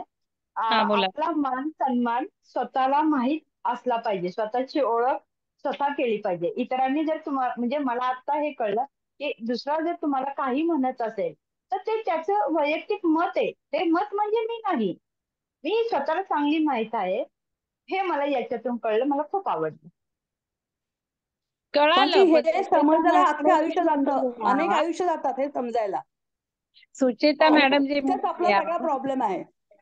सुचेता मॅडम असं म्हटल्या की मला जर कोणी मी नसलेले म्हटले तर मला नक्कीच राग येणार आहे, फील होणार आहे, रडायला येणार आहे. आणि हे होणार हळू परिवर्तन होत असतं, एका दिवशी परिवर्तन होत नसतं. कसा सिनी प्रयत्न केला, पुन्हा पुन्हा बजावलं आपल्याला, अगं नाही वाईट वाटून घ्यायचे, सोडून दे, आपण नाहीये तसं. ह्या गोष्टी टप्प्याटप्प्याने होत असतात. पण प्रयत्न कांती अगदी पूर्ण निश्चयानेच होतात. एका दिवसात अशी काही जादू होईल असं समजून परत आपणच आपल्याला दुःखी करणं, मला वाईट का वाटलं, मी रडले का, आणि मी दुर्लक्षित का नाही केलं, मी सोडून का दिलं नाही, हे जे गिल्ट फिलिंग येतं ना, तिथे आपण थांबवलं पाहिजे आपल्याला. कारण जेव्हा जेव्हा आपल्याला गिल्ट फिलिंग येतं तेव्हा तेव्हा आपण लोअर कॉन्शियसनेस, लोअर एनर्जीला जातो.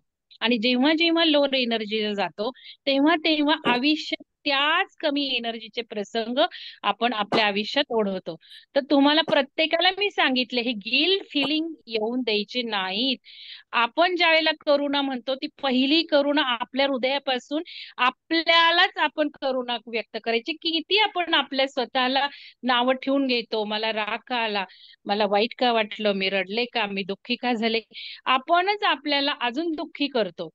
तर या सर्व गोष्टी आपण पुढे पुढे घेणार आहोत. हार्ट व्हर्च्यूज, 6 हार्ट व्हर्च्यूज पहिल्यांदा आपल्यापासून सुरुवात करायच्या. धन्यवाद आपले आपल्याला, कृतज्ञता आपले आपल्याला, कौतुक आपलं आपण. आणि हे जे गिल्ट फिलिंग आहे येतं तुम्हाला सांगते, कारण आपण ऐकतो ध्यानात राग येऊ नये, आणि राग आला तर आपण आपल्याला वाईट वाटून घेतो ना, हे सुद्धा झालं नाही पाहिजे. हे आपलं नेचर आहे, जन्मानुजन्म आपल्यावर संस्कार झालेत. पण दिवसातून 5 वेळा जर येत असेल गिल्ट फिलिंग तर ध्यानाने 4 वेळा होईल, 3 वेळा होईल, 2 वेळा होईल, 1 वेळा होईल. बदल बघायचाय आपल्याला, बदल डायरेक्ट टू एंड होणार नाहीत, हळूहळू जर्नी आहे आपला. तर हे सर्वात महत्वाचं सांगायचं आहे. नाहीतर सीतायन ऐकता ऐकता वाचता वाचता परत उद्या जर तुम्ही त्या फिलिंग मध्ये गेलात वाईट तुम्हाला स्वतःच्या, तर त्याचे परिणाम अत्यंत वाईट होणार आहेत. तर कृपया असं करायचं नाहीये, उलट आपल्यावर फोकस ठेवून हळूहळू आपली प्रगती साधायची आहे. चला, खूप उशीर झालाय, आपण वेळेचं भान ठेवूयात उद्यापासून, कारण मॅडम सुद्धा गप्पा मारायला कमी पडणार नाहीत. रात्रभर म्हटलं तरी ते आई बोलत राहतील. तर माझा आवडता विषय आहे, त्याच्यामध्ये मी दुसरं काहीच बोलू शकत नाही. चला चला, गुड नाईट सगळ्यांना. Thank you so much. धन्यवाद. Good night.